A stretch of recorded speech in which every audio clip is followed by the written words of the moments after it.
देखुवे ये हेले सुभद्रार छुआ माने मत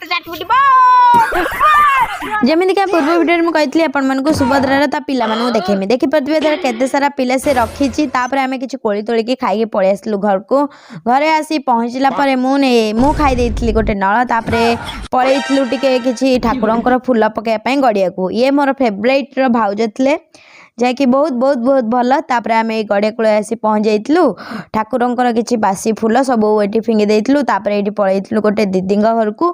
यही गछटा कि गछ आ गछर फूल गोटर ना कौन टे आपण मैंने निश्चित कमेंट करी कहे तापर ये टिके पानी गछ को दि जाइए तापर आउ गोटे गछ को भी मुझे देखी एटा भी कौ गछ आपण मैंने कमेंट रे जनइबे ओके। तो तापर आम समस्ते भाउज मु आउ सब भाउज मैंने दी जन भाउज पलि आसलु। तो तापर दिन मु पलैली कॉलेज रे पहुँची ऑलरेडी क्लास सारी ये आमर जूनियर पिला माने थिले तापर एठी आम टिके आइसक्रीम खाई नेइथलु जोटा कि आमको बहुत बहुत भल लगे। तो आज मिनी ब्लॉग टी आपण मानू केमिति कोन लागला निश्चित कमेंट जानइबे भल लागे लाइक कर देबे। जय जगन्नाथ टाटा।